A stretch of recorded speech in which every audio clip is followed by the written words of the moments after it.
Está começando o HQueiros, o seu podcast sobre HQs e coisas aleatórias. Olá, eu sou Fábio Aniende. Olá, eu sou o Felipe Fares. Eu sou o Diego Lima. Bora para o tema de hoje.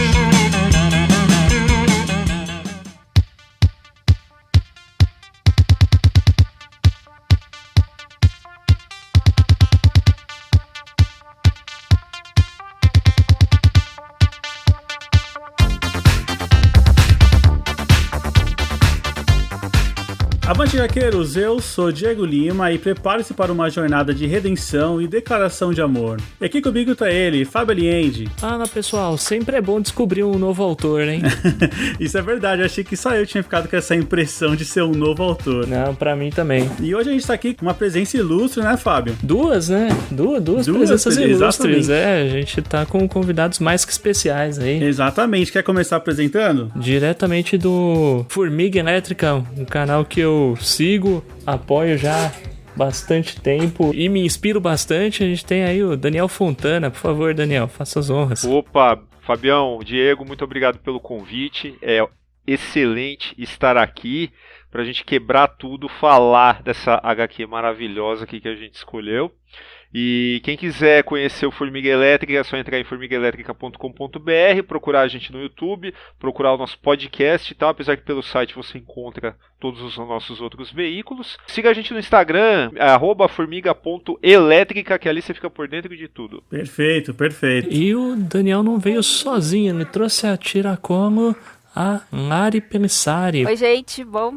Obrigada, pelo convite. Bom, vocês podem me ver no canal da Nova Frota BR, no YouTube. Eu apresento lá o Banca da Frota, que fala sobre quadrinhos. Apresento também o Nova View, que fala sobre... mostra, review de bonecos, os action figures. Escrevo também para o Diário de Bordo, que é da Nova Frota. A Nova Frota, ela é um fã-clube de Star Trek, mas também fala sobre a cultura pop, em geral. Fala também sobre ciências e tudo mais. Então, se vocês quiserem me ver, procura a Banca da Frota e a Nova View. Ah, perfeito. Temos uma tracker, então, aqui. Sim. Dois, na verdade, porque eu encontrei a Lari porque eu também colaboro com a Diário de Bordo, que é a revista da Nova Frota. Exatamente. Nós estamos devendo um episódio de Star Trek e eu acho que já temos pessoas gabaritadas aqui, né, Fábio? Sim, sim.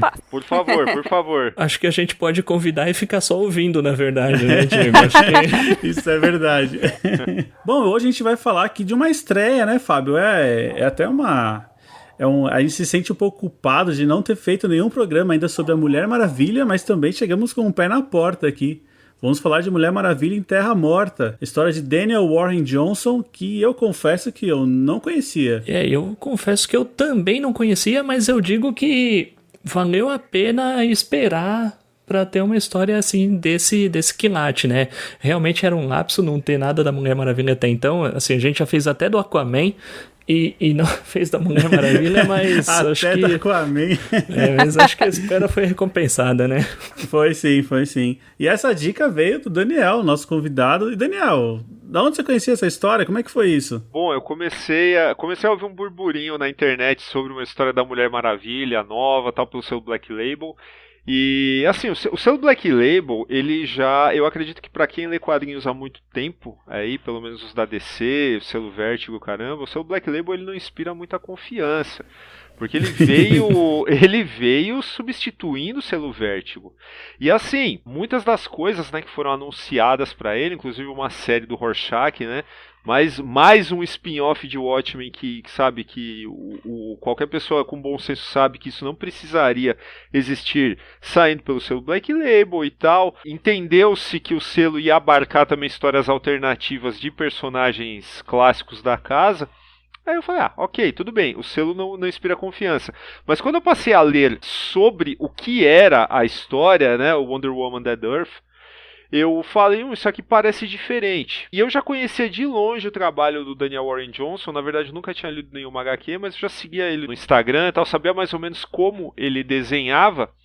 E aí eu passei a caçar, reviews dessa HQ. E assim, tudo que eu ouvi não só em termos de opinião, mas em termos de falando de sinopse, sabe, de ambientação e tal, mas as imagens escolhidas para promover essa HQ, sabe, me deixaram absolutamente ansioso para lê-la. E aí eu já fui lá na pré-venda, já encomendei meu exemplar e quando chegou eu falei, cara, na boa, eu acho que eu não estou exagerando quando a gente fala que o cara fez aquilo que faltava.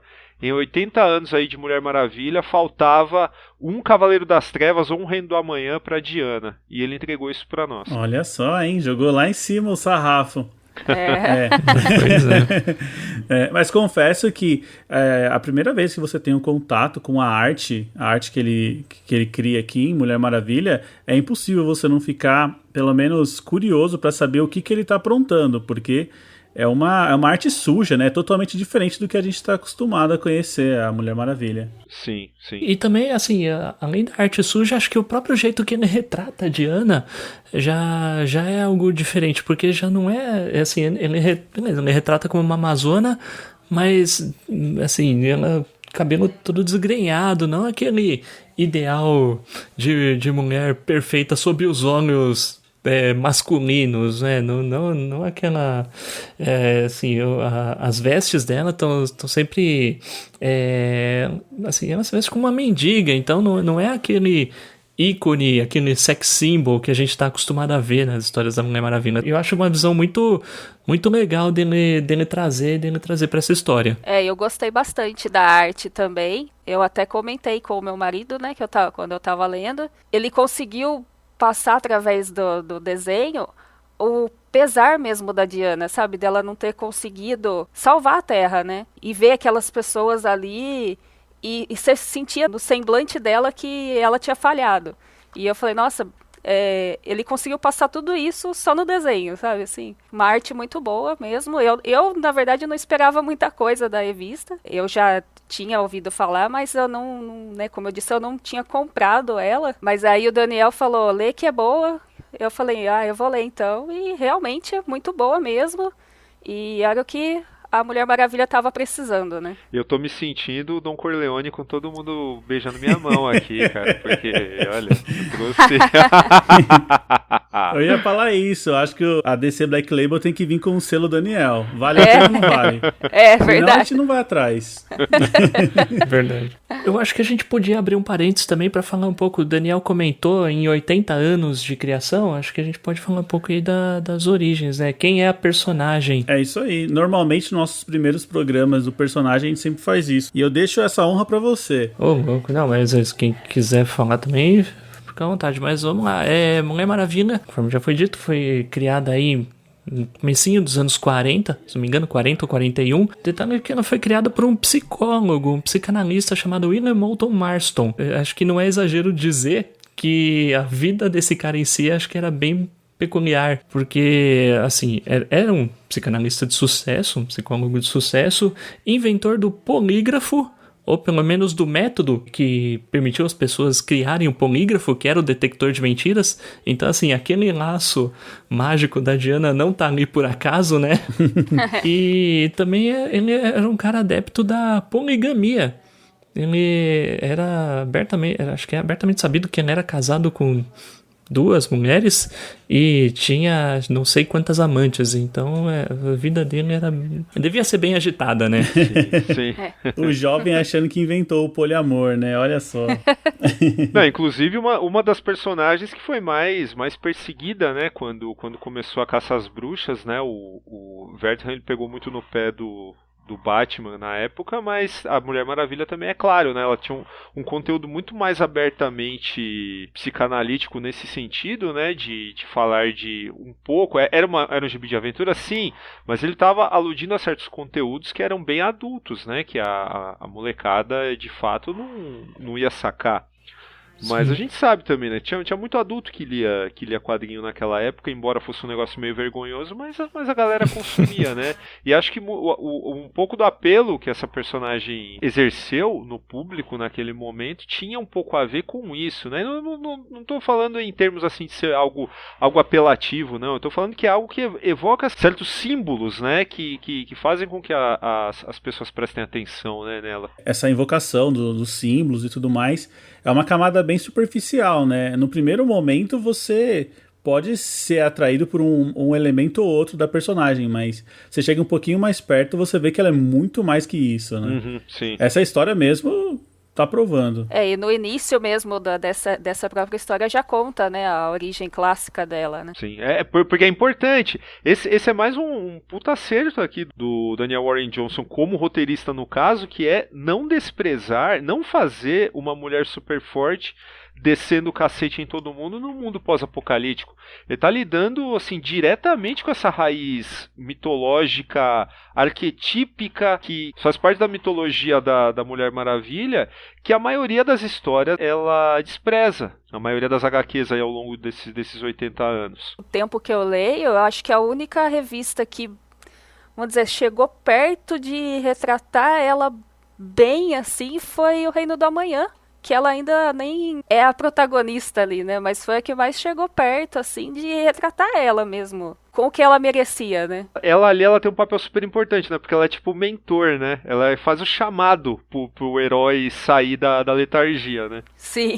Eu li pelo menos o começo da fase do George Pérez, né, há pouco tempo, e assim, o George Pérez, ele trazia até que bastante elementos clássicos da mitologia grega para relacionar com a Diana, mas eu acho que aqui o Daniel Warren Johnson foi um pouquinho mais além, né? Eu acho que ele pegou essas referências mitológicas e foi um pouquinho mais fundo, apesar de ser só uma história e não um run completo igual foi o do George Pérez, né? Eu acho que o Terra Morta, ele é, na minha humilde opinião, a melhor coisa que foi feita com a personagem depois da fase do George Pérez. Porque justamente ambas, Sim. cada uma a seu modo, elas lidam com esse pano de fundo mitológico, divino, sabe? A Diana no Terra Morta, ela tá lidando com esse peso de ser uma deusa, né? E eu faço isso, coloco tudo isso em contraste com o que a personagem sofreu nos anos 70, que eram,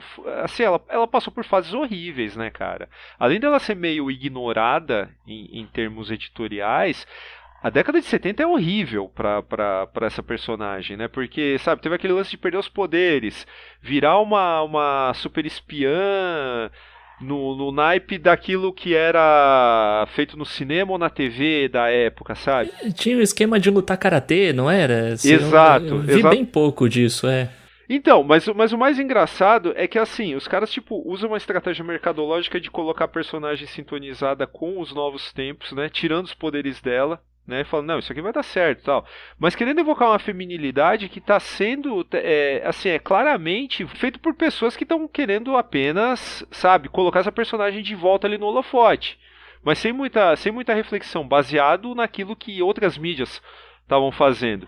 E aí, isso é um tiro no pé tão grande, porque os caras, achando que eles estavam sendo ultra progressistas, ultra feministas naquele momento, a Mulher Maravilha ela foi criticada pela própria Gloria Steinem. Isso faz com que a DC retorne ao pano de fundo mitológico divino que a personagem tinha. Ela volta a ser uma mulher super poderosa porque ela foi criticada por uma figura importante do feminismo. E aqui pra gente chegar aqui, sabe, no século XXI e ver um cara, mas aqui um cara que, sabe, que pensou nesse lado da personagem, sabe, refletiu sobre o que estava fazendo, e é por isso que a história presta. Porque o cara entende a personagem, né?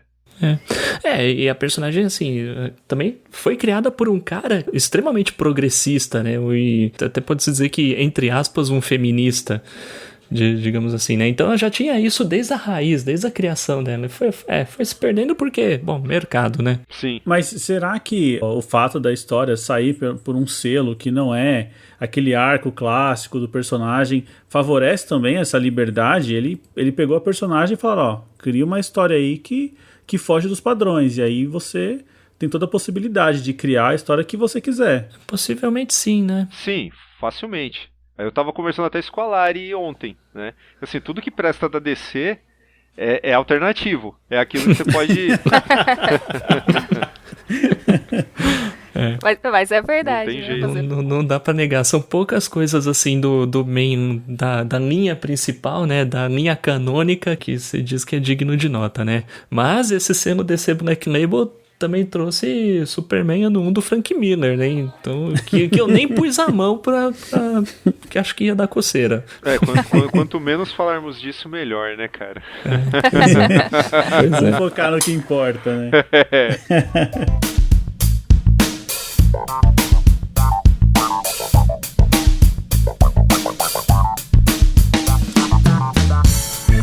Bom, Fábio, temos recado pra hoje? Oh, não temos recados. O que tá acontecendo, hein? Cara, eu acho que eles não estão anotando o nosso e-mail, nem o nosso número do WhatsApp. Então eu vou reforçar aqui pra ninguém esquecer, certo? Beleza. Bom, participe então do nosso programa, é muito fácil. Mande lá uma mensagem de texto, uma mensagem de áudio para o nosso WhatsApp, que é o 11 96244 9417. Ou, se você preferir, pode mandar um e-mail para contato@hqueiros.com.br. Siga a gente lá nas redes sociais, estamos no Facebook e no Instagram, @podcasthqueiros. E vamos aproveitar, né, Fábio, já pagar aqui a recompensa para os nossos padrinhos que tem o nome citado aqui no programa. Demorou. Bom, muito obrigado ao Jean Correia, ao Fernando Costa, ao Diego Souza, ao Renato Seiji, ao Fernando Petrucci, ao Bruno Cordeiro e ao Luiz Garcia. Pessoal, muito obrigado, vocês são fundamentais. E aos padrinhos que não participam dessa recompensa, o nosso muito obrigado também. E se você tá ouvindo aqui e falou, pô, mas que história é essa de padrinho? Cara, é muito simples. Para você ser o nosso padrinho, se você gosta do nosso programa e quer ver a gente cada vez mais longe, considere entrar na nossa campanha de financiamento coletivo. Estamos no PicPay e no Catarse. E temos diversas recompensas e a partir de R$5 você já entra num grupo no WhatsApp só de padrinhos e já tem acesso aos episódios secretos, isso mesmo. Só os nossos padrinhos recebem toda semana um programa só para eles, onde a gente fala de temas variados, não ficamos aqui falando só sobre quadrinhos, falamos de tudo que der na telha, assuntos da semana, então são programas bem legais, já estamos passando de 70 episódios. Então se você chegar lá hoje, tem muito conteúdo para você curtir. Mas se você quer um pouco mais dos HQeiros e não tá naquele momento para ser o nosso padrinho, não tem problema. Entre lá no nosso grupo do Telegram, é só pesquisar no Telegram por Podcast HQeiros ou vai na bio do nosso Instagram, tem um link lá direto pro grupo e lá é um grupo aberto, tem um pessoal louco para fazer amizade, para trocar ideias sobre quadrinhos e você vai ser super bem recebido, super bem-vindo. Bom, Fábio, eu acho que a gente tem que chegar de papo aqui, já que a gente não tem recado. Vamos agora visitar essa terra morta. Isso aí. Bom, então hoje a gente vai focar aqui na Mulher Maravilha, Terra Morta. Foi lançado no Brasil em abril, né? HQ bem nova, abril de 2021. Mas nos Estados Unidos saiu no final de 2019 e foi até agosto de 2020. E a história ela conta sobre um futuro pós uma guerra nuclear, né? Onde a Diana ela acorda e ela não lembra muito bem o que aconteceu. E nesse futuro, a gente encontra apenas uma cidade de alguns seres humanos ali sobreviventes que estão lutando contra uns seres, assim, monstruosos, né? Que, imagina, você acorda num planeta que você conhece, mas você não reconhece. Então, partindo desse princípio, a história, ela tem toda a liberdade agora pra gente descobrir junto com a Diana o que aconteceu, né, com o planeta Terra. Exatamente. Essa é uma das grandes sacadas também, né? A gente descobrir as coisas junto com ela. Né? Porque ela é uma guia não só daquela galera que tá ali naquela cidadela e precisa sair de lá para ir para algum lugar. Ela é a nossa guia também, literal. Porque a gente vai descobrindo como ela, a gente também não sabe o que aconteceu. Todas as informações que ela tem são a que nós temos. Sim. E isso é muito interessante narrativamente. E tem muitos elementos, assim, de histórias clássicas, né? Por exemplo, essa história da Terra Prometida, né? De levar um povo para uma cidade onde eles vão ser bem cuidados. Uns elementos que a gente já conhece, só que o Daniel Warren aqui, ele põe num caldeirão e faz uma história nova a partir de coisas que a gente já conhece. Sim, até usar o próprio mundo pós-apocalíptico, né? Que a gente já viu muito em Mad Max. Até o visual, né, das pessoas lembra Mad Max mesmo. Isso, e o que eu lendo também, algumas coisas me fizeram lembrar até de Duna. Depois eu falo mais, porque daí vai ser a parte com spoilers. Que eu não vou falar, né?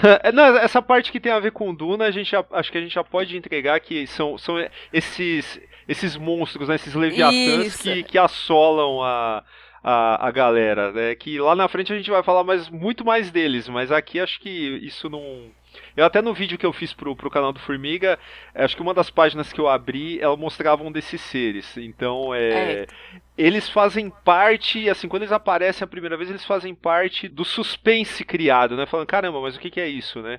E a gente sabe que houve uma guerra nuclear, então a gente imagina que é algum tipo de mutação, né? Mas todas as revelações, e aliás, eu tenho que destacar aqui a habilidade do cara também em dosar essas revelações, porque quando elas aparecem, elas não são aquelas revelações né? Não é tipo nada que aparece.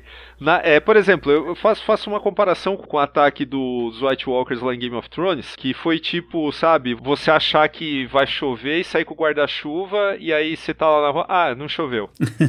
Foi mais ou menos. Aqui não. A cada revelação que aparece, mano, é um punch que o cara tem, sabe? De você chegar ali. A escalada da personagem, ela vem com mega revelações que são tão bombásticas quanto as cenas que ele cria. Né? Porque tudo é grandiloquente aqui. Tudo é mega, ultra, hiperbolizado. Mas a história não depende disso para funcionar. Se você pegar, por exemplo, storyline e pegar esse roteiro e falar para alguém, pô, a gente vai fazer isso, a Mulher Maravilha sai daqui, né? Ela é encontrada num contexto em que ela está enfraquecida e ela não lembra o que aconteceu. Ela tem que descobrir o que aconteceu e tem que levar uma galera para Temícera. Ok. Se você começa a descrever isso para alguém, sabe, que não se importe com spoilers, na descrição eu acho que já é muito bacana. Quando você coloca a ilustração junto, nossa, potencializa de um jeito que é uma pancada na cara mesmo. Realmente ele domina o que ele está fazendo, porque uma das coisas que me deixava sempre ansioso era a virada de página. Ele sabe trabalhar isso muito bem, né? Sem contar aquelas páginas duplas com umas ilustrações enormes e que você fala, eu quero ver uma animação disso aqui. A diagramação dos quadros, né? É muito bem feito mesmo. É muito pé no mangá, né? E aquele mangá, assim, que... Não Dragon Ball, né? Mas, tipo, a estilização do traço, assim, extrema, que você olha, assim, em determinado momento, você pode até falar que o desenho do cara é ruim, mas ele consegue fazer com que você embarque nisso, né? A estilização, ela não chama o holofote para si. O que chama é a cadência narrativa. E além da cadência textual, a cadência da narrativa visual, ela é espetacular porque o cara sabe deformar essas cenas, sabe brincar com onomatopeia para deixar o bagulho mais explosivo, cara. As cenas já são bem dinâmicas, né? Tem uma certa hora lá que enfia uma lança e tá lá, enfia. É bem legal. Traz aquela sensação de movimento também, própria dos mangás, né? Sim. O trabalho do letrista nacional aqui, ele também foi muito bom, né? Por exemplo, a onomatopeia do chicote é whip, né? No original que o cara tem que colocar chicoteia, né? É uma opção polêmica, tal. Se eu fosse editor, eu não sei se eu optaria por isso, né? Traduzir a onomatopeia. Mas eu tenho que falar que o letrista aqui brasileiro, ele mandou super bem pra fazer isso, porque em determinado momento eu esqueci disso na história, né? E o que eu ia falar é que, assim, é um gibi, corroborando tudo que nós estamos falando aqui, é um gibi barulhento naquele sentido, assim, sabe? Que você lembra do Walt Simonson, por exemplo, cara, que era o cara que fazia gibis barulhentos, porra. As onomatopeias do cara... O rei das onomatopeias, né? O Walt Simonson. Exato. Sabe aquela sensação de quando você foi assistir Estrada da Fúria nos cinemas e saiu cheio de areia? É mais ou menos isso. Sim. Eu queria falar também, cara, que assim, vocês estão vendo que eu tô empolgadaço com isso, né? Uma das coisas que mais me deixa feliz nas coisas assim que eu acompanho é ver quando o cara consegue quebrar a sua expectativa, mas de um jeito que é intrínseco à própria essência daquilo que ele tá trabalhando, né? Eu vou dar um exemplo. Por exemplo, eu curto muito uma série chamada Babylon 5, não sei quantos aqui viram. Se não viram, deveriam ver, tá? Está anotado.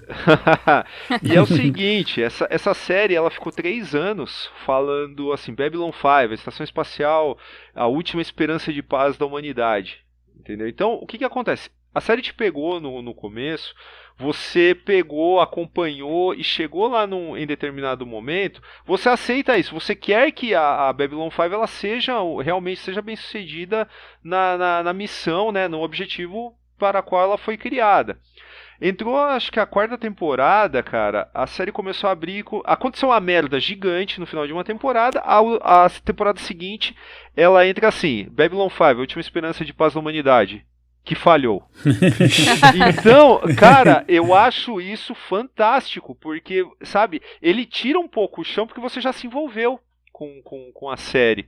Né? E aí ele tira esse tropo do fã, porra, o cara fica assim meio triste mesmo com o negócio, quer ver o que vai acontecer a partir dali. Aqui no Terra Morta, você vira na contracapa, já tá falando exatamente isso. A missão da Mulher Maravilha era salvar o mundo do patriarcado de si próprio. Ela falhou. Né? E você pegar uma história e partir exatamente dessa falha, você quebrar um tropo sagrado da personagem para começar uma história, cara, é nada menos que maravilhoso. É claro que podia ser uma porcaria a partir de ali, mas não foi. Né? Ele já acertou no ponto de partida. Sim. Acho que um acerto o Daniel Warren Johnson aqui nessa história, pelo menos pra mim, é que logo no começo ele evitou de dar um tempo pra história.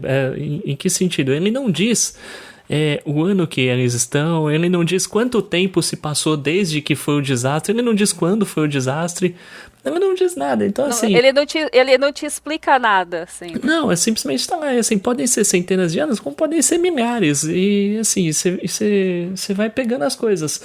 Esse é um dos acertos dessa história. Beleza, aí a Diana acorda e encontra logo o quê? Encontra logo o cadáver do Batman, né? Então, também é uma coisa que eu não sei como me sentir, porque, tipo, pô, beleza, é uma história da Diana, é a história da Diana, mas tem que mostrar o Batman de algum jeito, né? Tem que ter o símbolozinho do morcego pra ver se vende um pouquinho mais. Então, esse é um ponto que acho que me deixa um pouquinho incomodado na história. Mas eu acho que fez sentido, né, cara? Fez sentido porque... Bom, aí a gente vai ter que entrar em spoiler, né? É que assim, uma da principal questão, pelo menos quando você entra na história, você se pergunta, mas cadê os outros heróis? A gente não tá na Terra? Exatamente, Sim. foi a pergunta que eu me fiz. Eu falei, mas cadê o Superman? Sim. Mas então, acho que pra gente responder essa pergunta, a gente vai ter que entrar na área de spoilers. Então, se você não quer saber, eu recomendo você voltar, ler lá a história, volta aqui depois com a gente aqui, a partir desse momento que a gente vai agora debater a história sem nenhuma amarras, beleza? Agora vocês estão liberados. Então, vamos lá. Assim, ela desperta... Ela vê, assim, ela encontra alguns sobreviventes desse mundo pós-apocalíptico e logo ela já enfrenta um daqueles monstros e ela vê que, assim, a câmera onde ela estava também não é dito, mas entendi que era a Batcaverna, porque ela encontra o cadáver do Batman simplesmente sentado ali num sofá. E aí que ela percebe, ela tem aquele negócio, pô, o mundo se acabou, o que aconteceu com a Terra? E aí aqueles sobreviventes que vão explicar pra ela, ó, o pouco que a gente sabe foi nossos avós que nos contaram e foi passado de boca a boca, então não se sabe bem o que é, mas tem algo que eles chamam de o grande fogo que acabou com tudo. E aí ela resolve, né? A Diana sempre foi aquele personagem que, apesar de ser representada como uma bruta guerreira, sempre deixou claro o amor pela humanidade. Então ela entra num estado assim, meio que letárgico. Ela vê, pô, eu falei. Tipo, que resta pra mim agora? Não resta nada.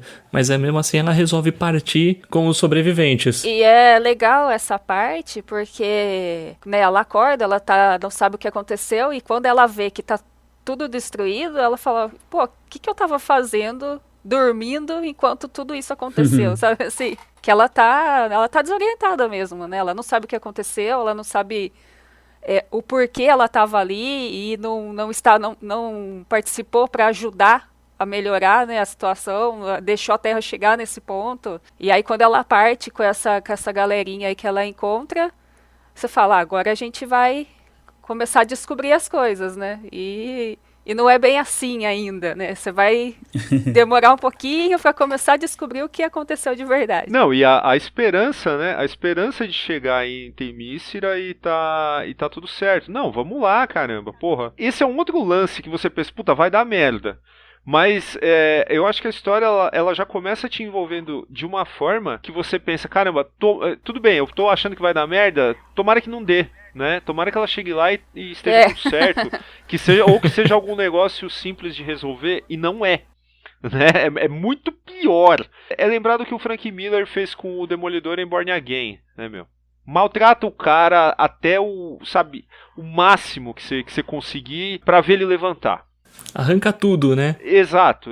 E aqui, como a gente tá falando de uma personagem super poderosa, uma deusa, tinha que ser um negócio grandiloquente mesmo, né? Tinha que ser um bagulho de uma magnitude muito maior que o Demolidor, que é um cara urbano. Sim. Mas aqui a Diana, ela é realmente despida de tudo que dava sentido na vida dela. O sentido que ela consegue arrumar nessa desgraça também é arrancado dela. Né? E ela não sai incólume. Eu acho que as reações que ela tem ao longo da história, elas são muito bem feitas, cara.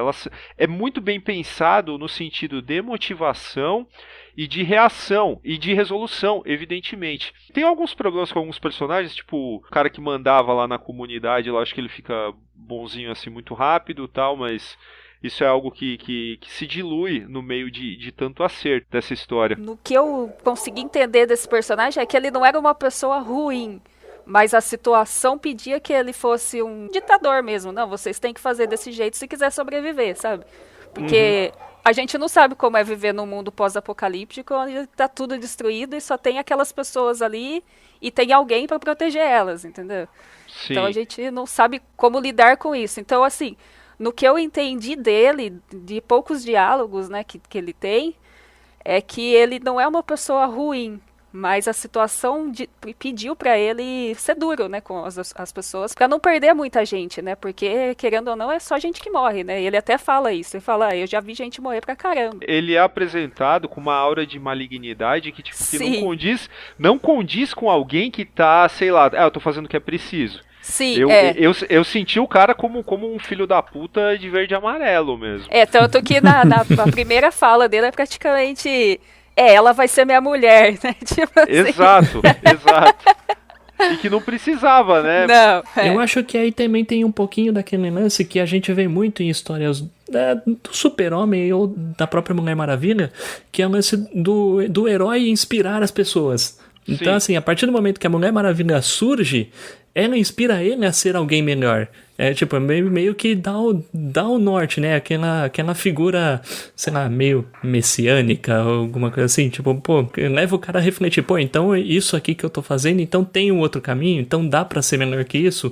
E aí meio que tem o despertar, digamos assim, um despertar para uma nova consciência. Então pode ser um pouquinho disso também. Sem contar que ela vem com uma promessa, né, assim, de uma terra que vai acabar com os problemas deles, né? Então talvez seja fácil você mudar de ideia quando você não tem nada, né? Então a primeira coisa que aparece você agarra ali, sei lá. Foi a primeira chance, né, que eles tiveram de conseguir lutar com aqueles bichos, né? E aí eu acho que nisso ele meio que acordou, falou, não, se tem alguém que pode ajudar a gente, é ela. A gente tá tentando melhorar o erro do Warren Johnson aqui, né? Vamos tentar tirar o 10 dele, né? Estamos passando um pano pro cara, né? É isso, estamos passando um pano. Ele merece pelo conjunto, né? Ele merece. Sim. Eu acho que esse tropo também de você pegar, sabe, vamos lá, sabe, tem que fazer o lance da viagem, sabe, alguém que vai liderar, sabe, é muito comum, né, mas um negócio que é super comum em outras narrativas do mesmo segmento ou aparentadas, né, ele pega aqui e usa na história de um jeito bacana, né, esse lance da peregrinação, sabe, vamos sair daqui porque senão a gente vai morrer, né, e assim, sempre existe um deslocamento, né, em narrativas pós-apocalípticas, ou mesmo de zumbi, né, sempre existe esse deslocamento, né, vamos tentar, se a gente morrer no meio do caminho e tal, e é que assim, vou bater de novo nessa tecla, quando você pega um filme de zumbi ou pós-apocalíptico qualquer, você não sabe, né, a galera normalmente ela sai na cega, né? Aqui existe alguém que tá com uma certeza, não, vamos lá porque, sabe, eu vou ajudar vocês de novo, né? É como se ela não conseguisse perceber que ela não tem como controlar isso, é como se ela estivesse tentando tomar, sabe, compensar o que aconteceu a partir dali, e é por isso que ela se agarra numa esperança também que acaba se mostrando vã, lá na frente, né? Então é muito bacana quando a gente vê que, assim, a personagem tem uma ética louvável, tem, claro que tem, ela tá ali por motivo altruísta, tá, mas ela mesma tá se enganando e por consequência ela tá enganando outras pessoas sem perceber, né? E ela vai descobrir isso da pior maneira lá na frente. E quando ela descobre, né, o lance também de você ter como sua maior inimiga na narrativa sua própria mãe, também traz aí um conteúdo assim, nossa, muito bacana que tem tudo a ver com as origens gregas da personagem, né? Você mesmo tinha comentado sobre os acertos, né, do Warren Jones, e pra mim um outro acerto nessa história é a questão dos flashbacks. Quando ele volta, ele começa a te dar uma base pra você justificar uma ação de um personagem lá na frente. E você fala, pô, olha que legal, né, cara? O cara volta, mostra a relação dela com a mãe, mostra como é que era a mãe, né, com as Amazonas, pra você ir criando inconscientemente, lá na frente, você aceitar algumas decisões tomadas. Exatamente. E até pra você entender também, pra quem... Eu acho difícil alguém que não conheça a personagem ler essa HQ. Mas assim, até pra você entender a própria origem dela e os poderes dela, né? Isso mesmo. Isso que ele vai colocando no meio, você vai falando, nossa, então é daqui que ela que tirou isso, né? Que você vai fazendo ligações. Eu achei isso bem legal também. No meio desses flashbacks, ele mostra um ponto que é um pouco meio... que é um pouquinho diferente do que a gente vê no canon oficial, que é a questão dos braceletes.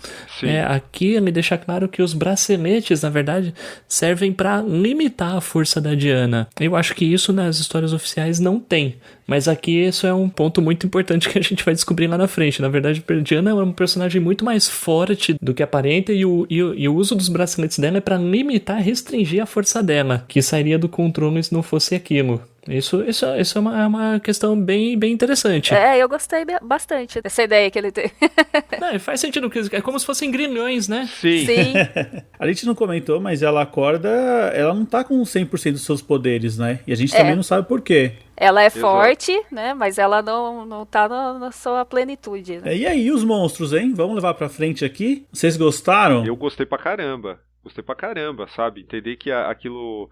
existia a questão da mutação radiativa, mas eram as Amazonas, as irmãs dela. Então, na real, o tempo todo ela tava lutando contra suas próprias irmãs e contra sua própria mãe, né? O que dá um tempero a mais nessa história. Junto a isso, né? A gente encontrar a resposta pro que aconteceu. Por que o Superman não aparece? Onde é que ele tá? Ele também era imortal. Meu Deus. Cara, aquilo ali foi muito bacana. Quando vem o flashback de você ver que a Diana, ela era uma deusa benevolente, mas ela não era uma deusa, tipo, assim... Ela tá muito próxima de uma divindade, como eram as gregas mesmo, né? Sujeita a algum tipo de rompante, né, que destruísse tudo em algum momento. E ela vai... aliás, esse é um dos momentos mais bombásticos, com B maiúsculo, que a HQ tem. É esse flashback da luta dela com o Superman, né? Que ela mata o Superman, ela, tipo... devasta ainda mais a Terra. O grande fogo, na verdade, foi ela que causou, né? Exato. E assim, o Batman, aí o papel do Batman, né, que é importante, porque Sim. você tem Batman e Superman, você tinha que colocar o outro ponto aí da Trindade, né? É o cara que, tipo, vai botar a cabeça no lugar e falar, não, fodeu tudo, beleza, tal, mas talvez você seja a única pessoa que possa consertar, então fica aqui, quem sabe um dia você acorde e aí...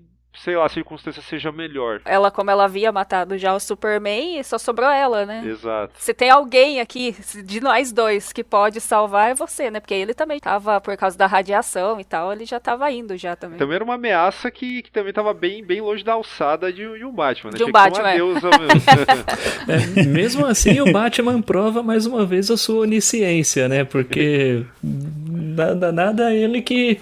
catalisou a solução de tudo, no fim das contas, né? Exato. Ele é um cara estratégico, né? É um cara estratégico, A gente não falou, mas por que ela tava brigando com o Superman, né? A humanidade se virou contra as Amazonas. Disparou um ataque nuclear contra as Amazonas e a Diana tentou impedir, mas não conseguiu. E não foi gratuito, né? Simplesmente...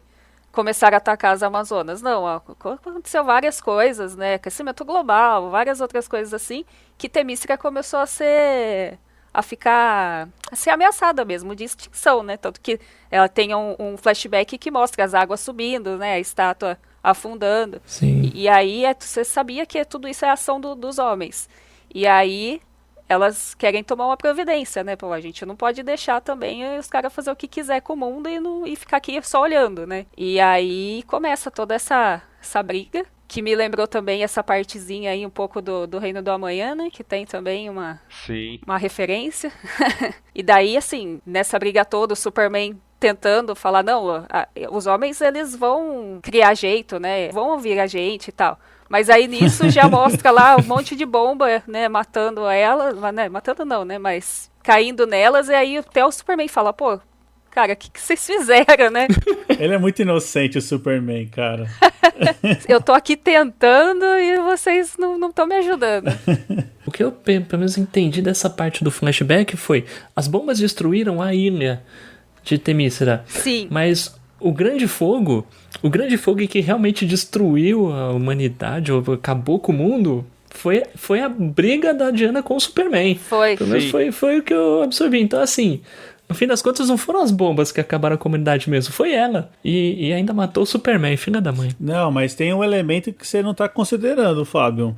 Qual deles? Que foi assim, a mãe da Diana falou, olha, filha, pra você salvar a gente aqui, eu vou ter que tirar suas amarras, eu vou ter que tirar os seus grilhões lá, como você falou. E aí ela ficou full power, né? E aí ela não tinha muito poder, assim, controle daquele poder. Ela não conseguia controlar, né? Porque imagina, ela tem o sangue de todos os deuses ali nela e imagina o estrago. O que a gente não comentou também é de uma personagem importante aí, né? Que vai ajudar a Diana, e que é a Cheetah, né? Que é a Mulher Leoparda. É improvável, né? Herói improvável. Pois é.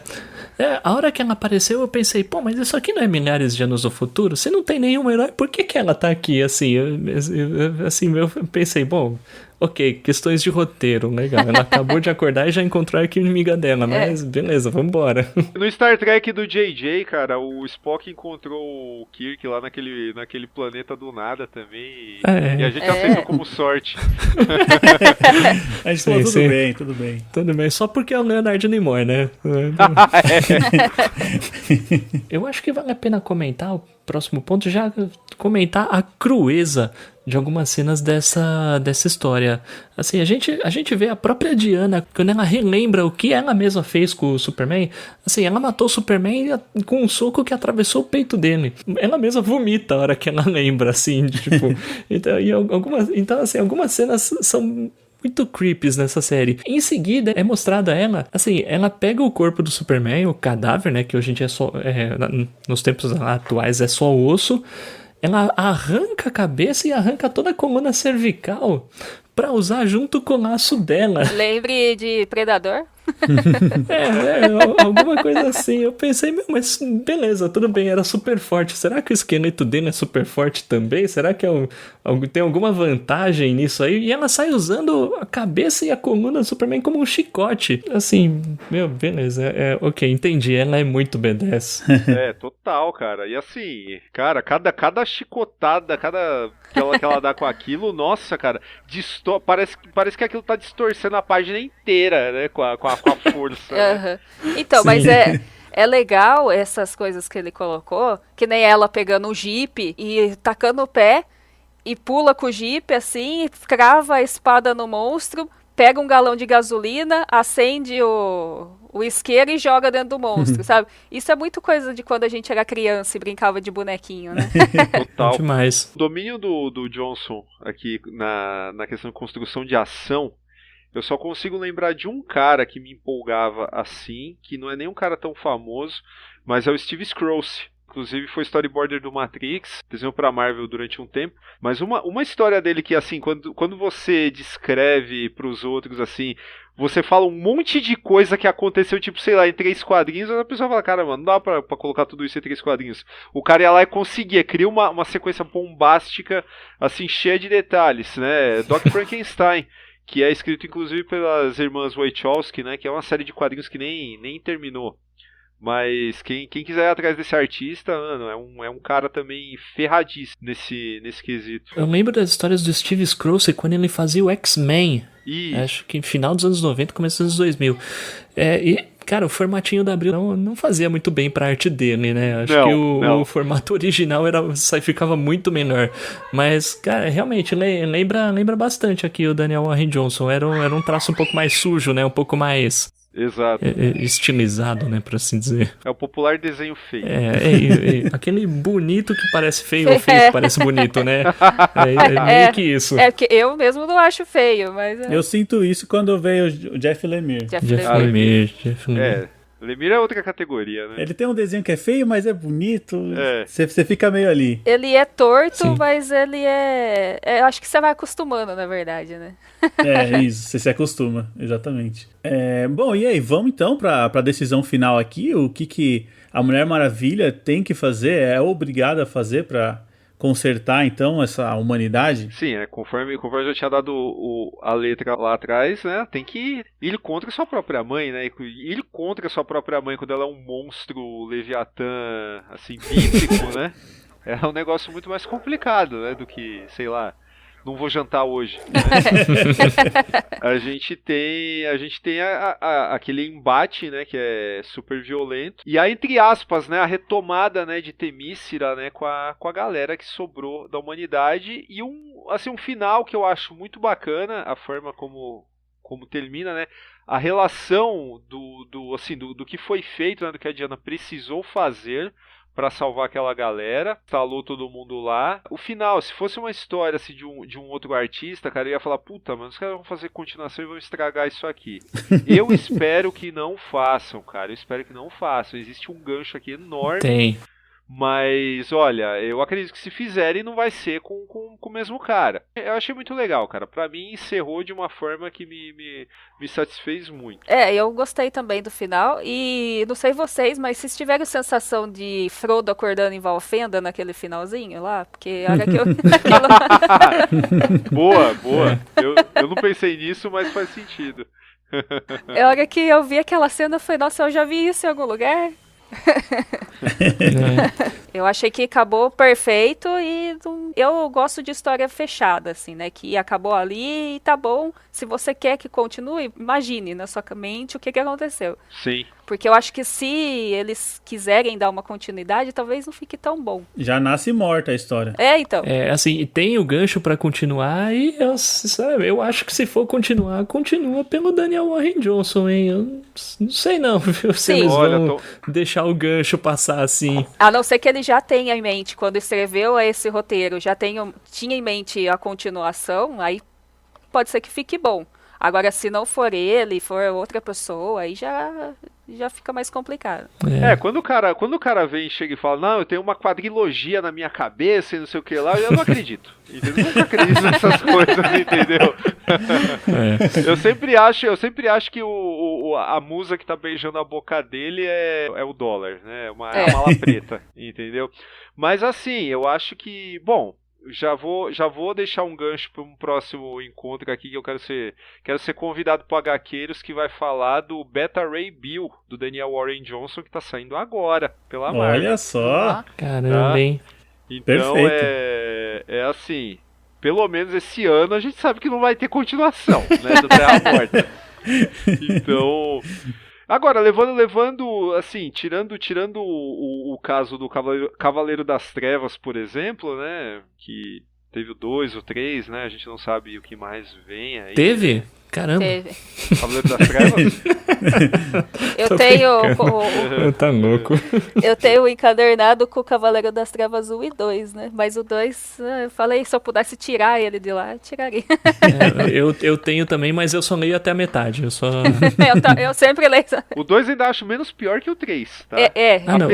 Apesar do desenho do Kubert. O 3 eu não tive coragem, cara. Eu também não. Nossa. O 3 eu não tive coragem.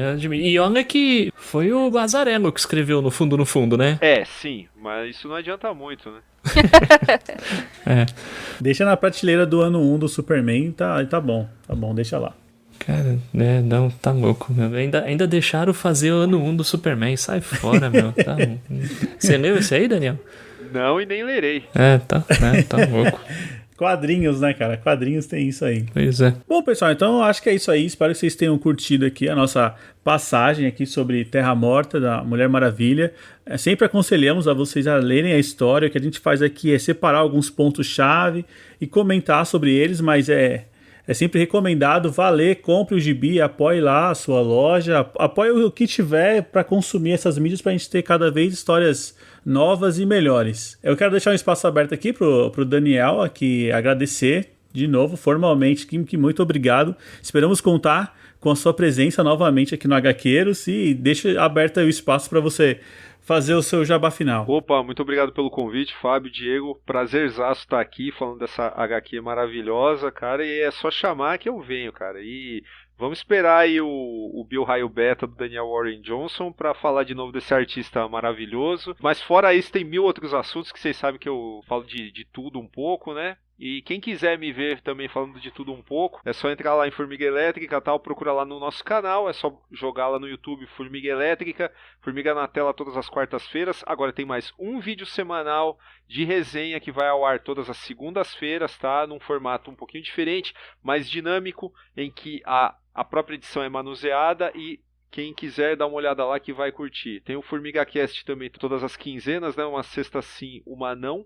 E aí a gente fala de tudo, fala de quadrinho, fala de cinema, fala de série, o que aparecer a gente tá falando, assim, sempre com aquela pegada de fugir um pouco aí do mainstream, então não espere a gente falando de série de Loki, nem nada assim, a gente vai atrás daquilo que é bom, tá? E enfim, procura a gente nas redes sociais, Facebook, Twitter, no Instagram é @formiga.elétrica e é isso. Isso aí, Daniel, muito obrigado e vamos deixar espaço aqui para Lari. Lari, por favor, muito obrigado, esperamos que você volte também, estamos ansiosos para fazer esse episódio de Star Trek e deixe espaço aberto para você.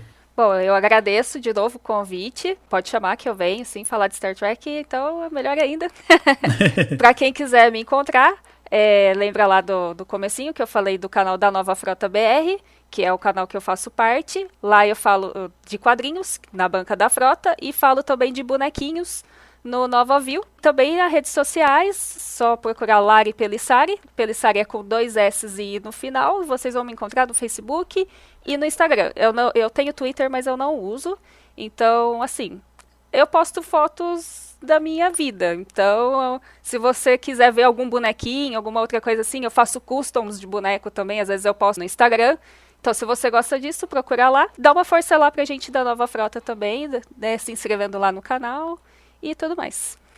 Perfeito, muito obrigado. Bom, acho que é isso aí. Conto com vocês na próxima semana, Fábio. Com certeza. Então, muito obrigado. Valeu. Falou.